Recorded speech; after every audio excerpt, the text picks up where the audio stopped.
Thinking about buying a franchise? Don't go it alone. Just like a buyer's agent in real estate, you deserve someone who's on your side every step of the way. That's where Todd Abraham, the franchise guy, comes in. Todd's consulting services are completely free to anyone looking to buy a franchise. He'll represent your interest, make sure all your questions are answered, and walk you through the entire buying process. With Todd in your corner, you'll have the best chance for success from your first call to the day you hold the keys to your new business. So before you buy a franchise, talk to someone who knows the industry inside and out and works for you. Call Todd Abraham, the franchise guy, today at 423-381-0925 for a free, no-pressure consultation. That's 423-381-0925. Your future in franchising starts here.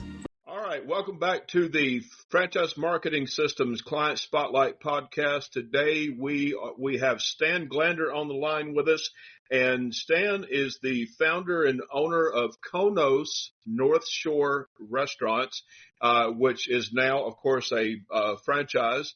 And him and I were talking by phone yesterday, and we were just talking about some of the menu items that he offers.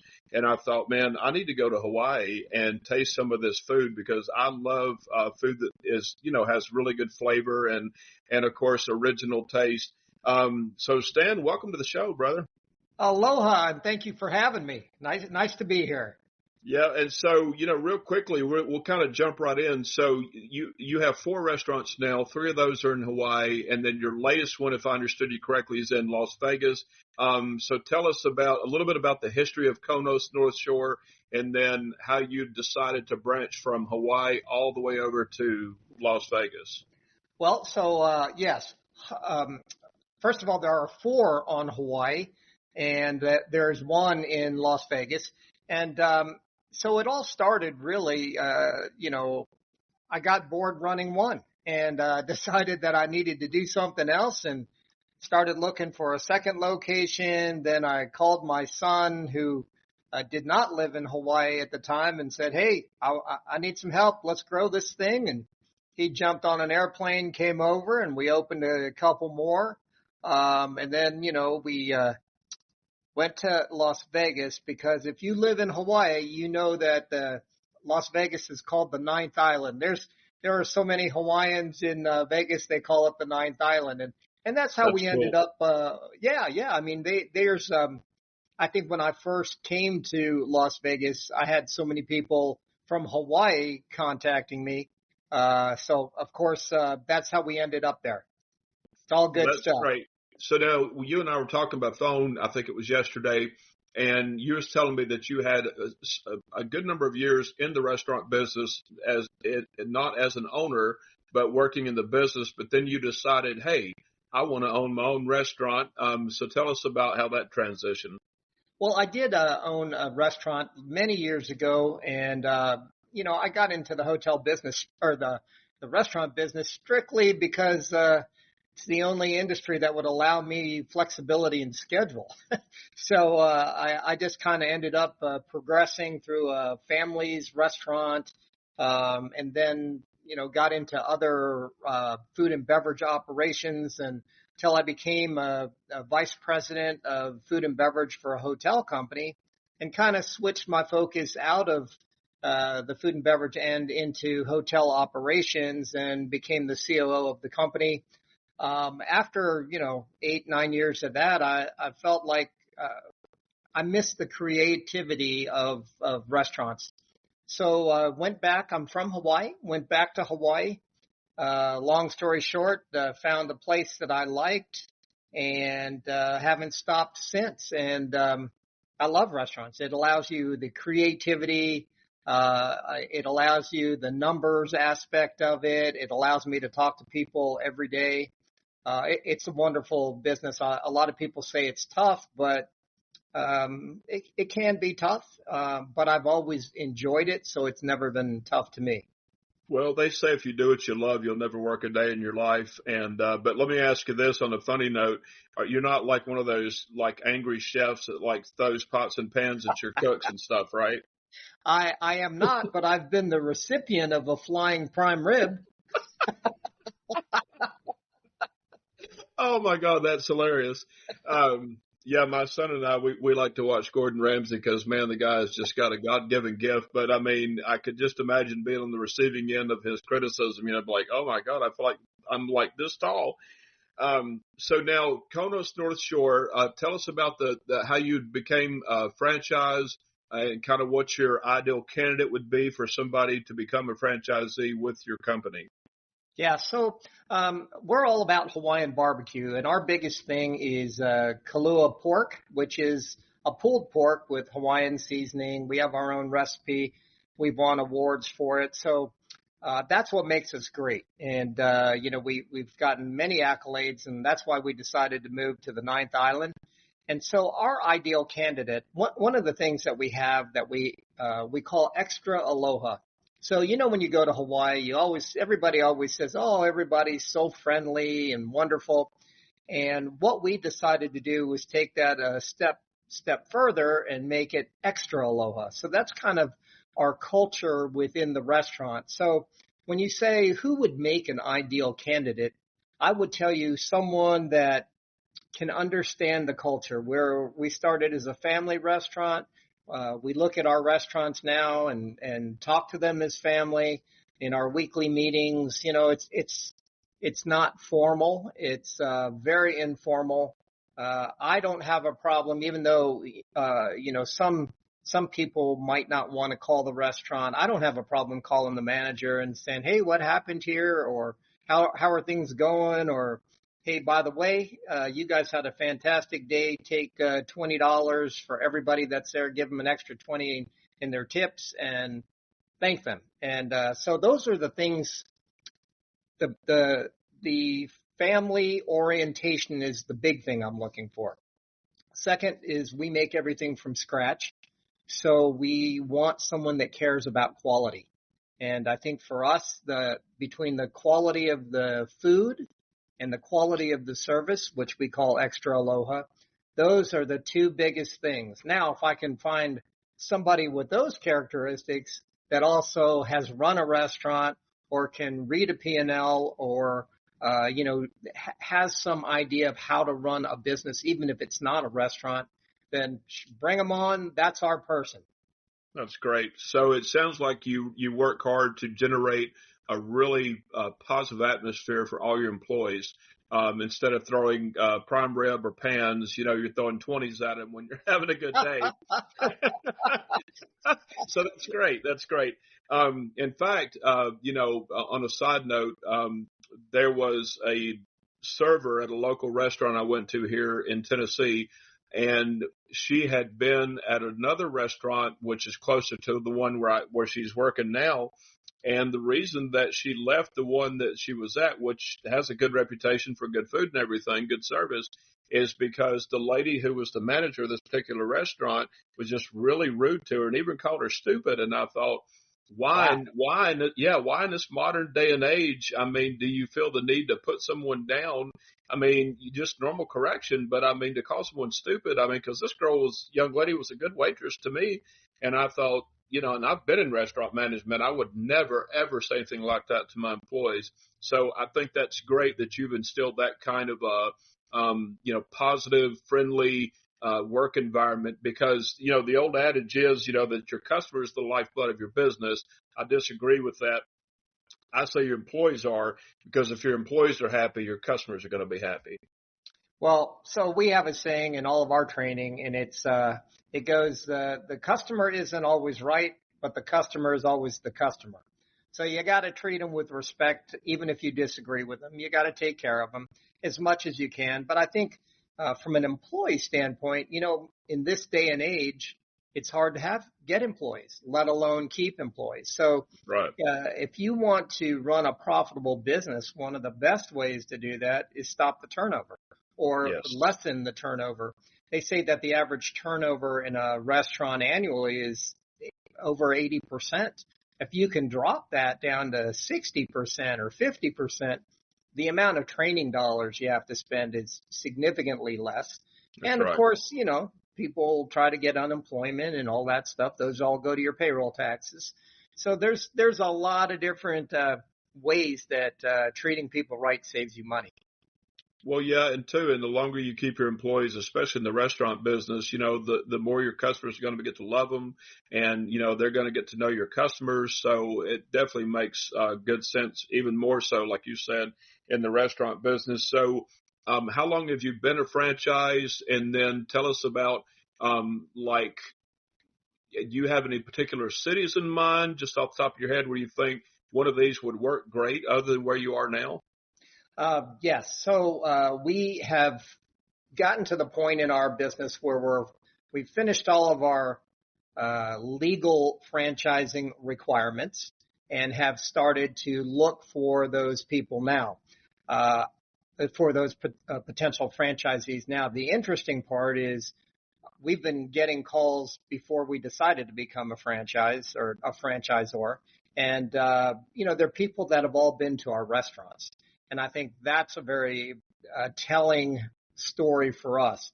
As far as the places that we want to be or don't want to be, uh, I would say wherever there is a significant amount of foot traffic. So, for example, I think a lot of people in Hawaii think of us as a Hawaiian company. But if we're by a ski resort, it's really about active people. It's about fun people. It's about the laid back environment. I think any place that has a fun university, skiing, water sports, obviously surfing, all of those kinds of places, or those community areas in downtown, those places that are being refurbished, those neighborhoods. We're kind of eclectic. We kind of have a cult feel to us. We have people that go so far that they put our logo tattooed on themselves. Wow. And we call that the Tattoo Club. And those people get a 25% discount every time they go into a Konos. And Wow. we have probably over 200 people running around with our logo tattooed on their body. I just thought of a funny thing, but I won't say it because we're on a family friendly thing here, but I won't say it. Anyway, I had a funny thought though, but it's not funny in a way. But Red Lobster just is going through bankruptcy, and I heard that they're closing like 300 locations. So just an off the wall thought, but would a empty Red Lobster restaurant serve as a good location to open a Konos? No, our locations are relatively small. I think one of my locations that does, uh, a significant amount of revenue is less than 400 square feet. Wow. And our second busiest one that does not much less revenue is 600 square feet. So Wow. in general, our footprint is small. The cost of entry into our brand is a lot less. The cost of operating it's a lot less. Most of it is a significant amount is carry out and delivery, grab and go. It's easy. So do you have any dine-in space in any of your locations, or is it all carry out? We have dine-in space in every location, but that space might be 14 seats Right. or 10 seats. We have our training store in Las Vegas is larger, and it has seating for about 60 people with a side room because it's in a location that but we're by sports field. So there's lots of little league baseball, lots of soccer. And so we have a section that, any team can come and rent it out for their championship party. Right. Well, I mean, and so we talked about why you jumped from, like you said, your locations in Hawaii over to, which I'd never had heard that term before, by the way, the Ninth Island. I think it's kind of cool, to Las Vegas. And one of the primary reasons too was so when you begin to bring on your franchisees, it's going to be a lot less expensive for them to come to Vegas to train than it would be to go all the way to Hawaii to train. So tell us about your thinking behind that, and what kind of training would a franchisee need to go through before they can begin to, operate their own Konos and start making some money? Sure, sure. Yeah. So It takes about 4 weeks of training, but going back to why Las Vegas, that is two main reasons. One is the cost of travel and lodging, and there's a flight from anywhere in the world to Las Vegas, almost anywhere in the world. And we've had people from Japan call us. We've had people from Australia call us. That was before we were doing the franchising. And so we wanted some place where it'd be easy to get to. It'd be inexpensive. If you're not on the Strip, Las Vegas is very reasonable. And the tax benefits of the state of Nevada are significant as well. There's no business tax. So that's one of the reasons why we moved it to the ninth island. And then the training really is about the individual, if they've had food and beverage experience or not. But it's about a 4-week training program. We can break it up into a 2-week section, and they can go back home and come back for 2 weeks. But it's about 4 weeks. Then we go to their location a week before they open and stay a week after they get open, just so they're running okay. Because you can practice 1,000 times, and the minute that first customer walks in the door, it's deer in the headlights. That's right. Now That's what? right. Now what? So Right. we found, just even opening our own stores and training the people that work in them, that if you can be there and say, okay, let's take a step back. How do you make the Chun's burrito? That's all you got to think about right this minute. And then, they get the hang of it, and they can practice on the point of sale system 1,000 times. But as soon as someone says they want to order something, they forget where it is. That's And right. so That's right. that's why it's important for us to also be there to train them in their own store, so they get comfortable in their own store. We want to be there when the first customer comes in. We want to be there to answer questions. Depending on they can use our reporting, or they can use their own reporting structure, however they want to do it. But we want to make sure that they are mining the right information from their sales every day. Well, and two, something that, goes without saying is, Americans are fixated on new things. That's why Tide comes out with a new detergent every other week. And Dawn, all these big companies, it's always about the new.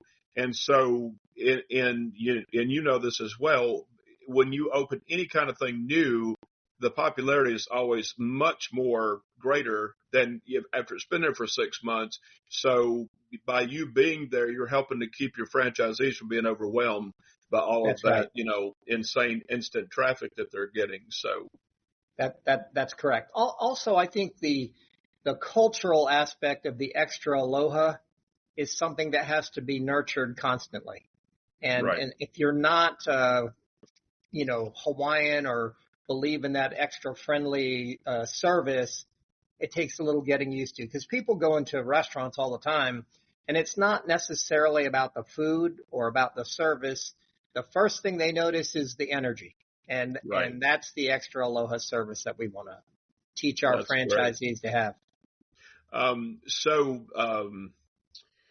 Now tell us about the cost involved. Like, what is the franchise fee? What is the, minimum investment typically for someone to get started, to become a, franchisee with you? Sure. The franchise fee is $35,000. The royalties are 6% and 1% for marketing. In terms of what it costs, it depends on the size restaurant you want, but I think most of mine have the small locations, which are, in my opinion, are what you want, less to take care of, less of a lease cost.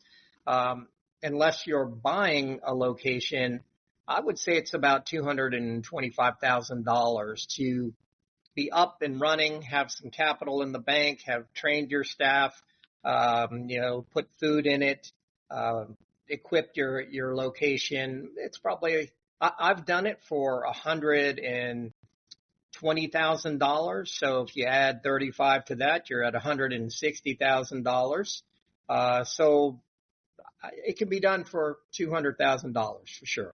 And that's pretty low to get started in the restaurant business. extremely low. Yeah. Yes, for sure. Because I mean, some of these, even like fast food franchises, I mean, they can cost upwards of $150,000 to $200,000 just for the franchise fee. Just for the franchise fee. So Yep, one of the things that was important to us is to make this something that was affordable to more people. And because it's unique, we don't have a problem. We're not trying to make it so difficult to grow. And I think that's what's important to us. that's great.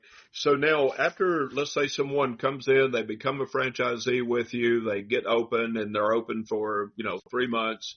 What kind of a support system will they have after after the initial kaboom, and then, like I said, and you guys are back, in Hawaii or Las Vegas, wherever you're based out of, what kind of a support system can they expect to have after that?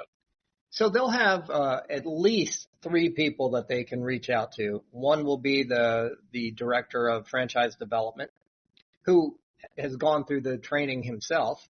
The vice president of operations, which happens to be my son, and of course myself. And I've been doing this brand the longest. So the one thing, as we talked about earlier, is I love what I do. So there's not really a question that I probably can't answer for you and would want to answer for you.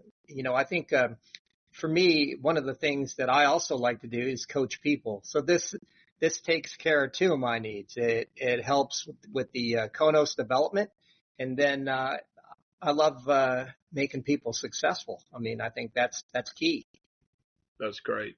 All right, now let's talk about the website. So when a franchisee comes on board with you, will their restaurant be added to the primary site? And then when folks are placing like takeout orders and stuff, that'll all be done through your primary site? Yes. So those takeout orders, we use a POS system that allows us to differentiate between the locations and order food. You just push the location that you want to order the food from. On top of that, though, I would say most people will, if they're going to order through one of the delivery vehicles, DoorDash, Uber Eats, Bite Squad. And those are the ones that probably have their own websites. We get a lot of that. So they'll be able to do that, from their own app that they have, and our own app that we have as well. So you can reach us in many ways. So your Konos North Shore, you have your own smartphone app, like for Android and, Well, it goes through Square. So they go okay. to Konos North Shore on their phone, and then that takes them to the ordering. Oh, cool. That's awesome. So, funny thing though, because the way you phrased that when I asked you the support question about, you wouldn't mind answering any question. So the thought that came to my mind is, we've all heard it for years. There's no such thing as a dumb question, but there are exceptions to every rule because when I worked at Cracker Barrel, one of my coworkers, one of the other servers, because I served for many years myself in different restaurants, but he went up to my manager. He asked him, he said, "Is there butter in our margarine?" Well, okay. There are some questions like There are that. exceptions. There are exceptions, but I think in preparation for this, my son didn't know anything about restaurants. He worked I think in Arby's when he was very young, but Right. for all intents and purposes, he has not worked in the restaurant business. And so he had all kinds of questions in developing him, and things that I thought were, who doesn't know that? Right. So I've had a lot of time to hone those coaching skills and realize that if I were going into one of the franchisees that we're working with now, hoping to come up with a deal, is a CFO for a medical company. So if I were to ask, if he were to ask me about medical issues, I'd be asking him, do they put butter in margarine? That same guy is actually a mortgage broker now, which he's a great guy. But like I said, I mean, there's just exceptions to every rule, because when my store manager told me what he'd asked him, I mean, we both lost it. I mean, I was like, that was the funniest thing ever. So let's talk. We can't obviously promise revenue or anything like that or profit margins, whatever, but can you give some idea to somebody who's considering buying a franchise with you, what sort of revenue they can look for, say in 6 months to a year? In other words, what we can't we can't mention numbers. Obviously, we wouldn't want to, but if they work hard and get in there and really, follow your training, do everything right, what kind of income would they be Revenue. looking at? Yeah, revenue. Yeah, In terms of revenue, I can't. Obviously, that's one of those things. Depends on your location. right. But the ones that we have, they are anywhere between $500,000 to $1.5 million. So Annually. they're pretty good for little stores. Right. That's awesome, though. I mean, but I think the exciting thing for me is because having been in the restaurant business for many years, the only thing I never did in the restaurant business was own one. Yeah. But I do have an understanding about, what kind of revenue they generate. But what I love about yours, which I did not know until we talked right now, is about the smaller size and the lower cost to get it up and going because, I mean, let's just say hypothetically, if you were able to use a old Red Lobster location, you're talking about a lot more overhead there to get that ready to go and to operate it.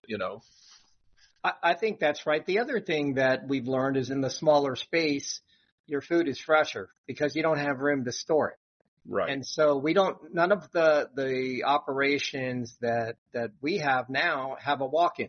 So it's all reach-in refrigerators. So, you're getting a delivery 3 or 4 times a week as opposed to once a week. That's And great. for us, I think that's important. Also, most of our locations don't have an office because there's no money made in the office. That's There's no right. customers in the office. So I think those are the things that really, we've kind of honed in on and built our culture around that. That's great. Well, that fresh thing that's a very popular trend now. There's several restaurants out there. In fact, one that advertises how everything is made fresh, nothing frozen.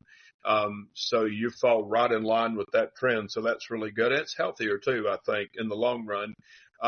So do you guys also sell merchandise that is branded with the Konos North Shore? We absolutely do. On our website, there's a place you can order merchandise, hats, shirts, stickers.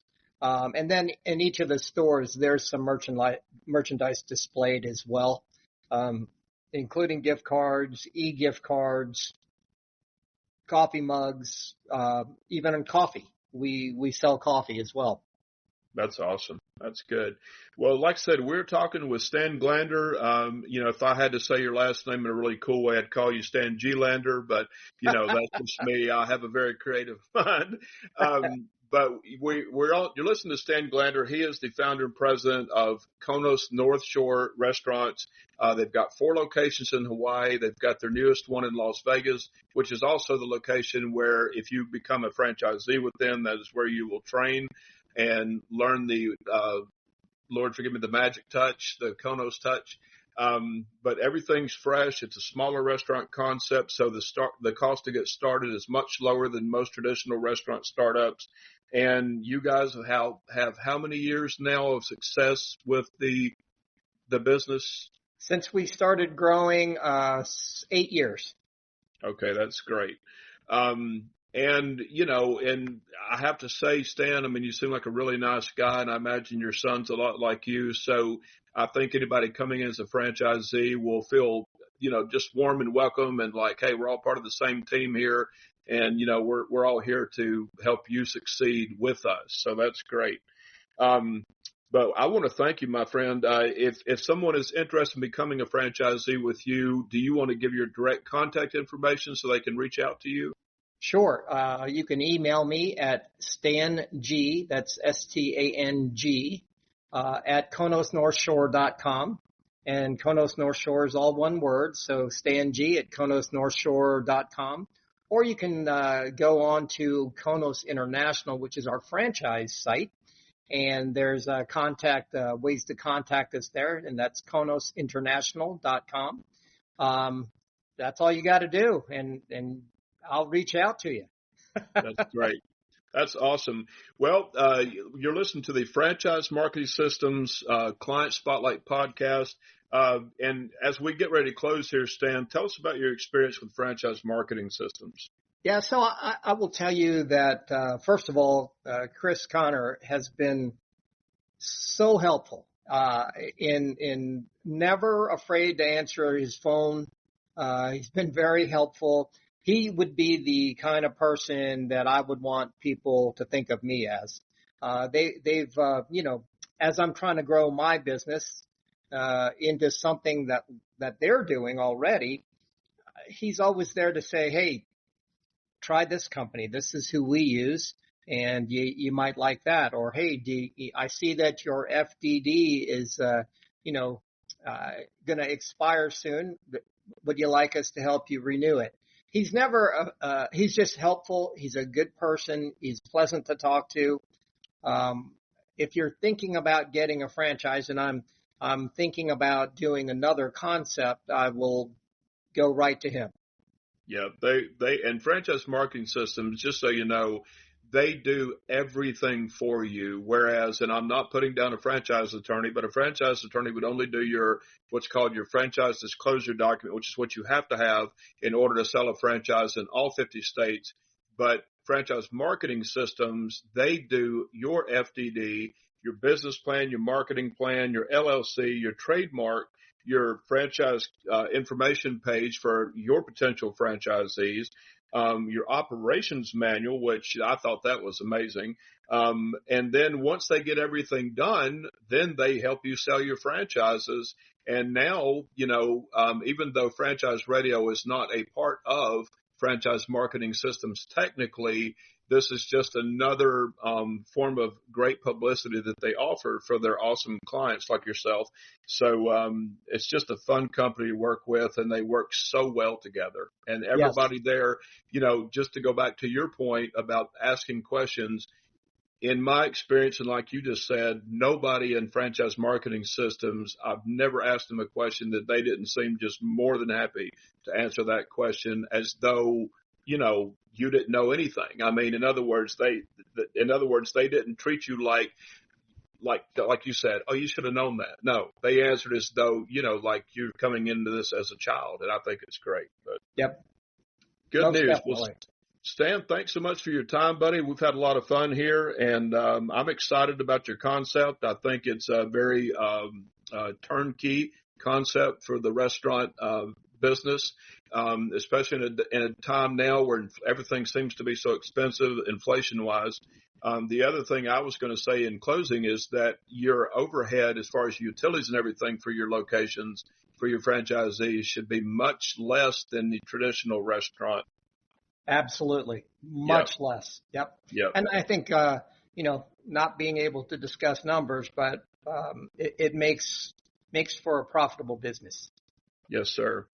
So we are about to sign off here. Again, we were just talking with Stan Glander. He is the founder and CEO and one heck of a nice guy of Konos North Shore Restaurants. And if you'd like to learn more about the franchise opportunity, I love that domain name, by the way, konosinternational.com, KONOS, international.com. And Stan, we really appreciate your time, buddy. Thank you, Todd. Thanks for having me on here. And I'm just going to leave you with this phrase. There's no butter in margarine. Aloha. Aloha. That's right. Have a good one. That's awesome. That's awesome.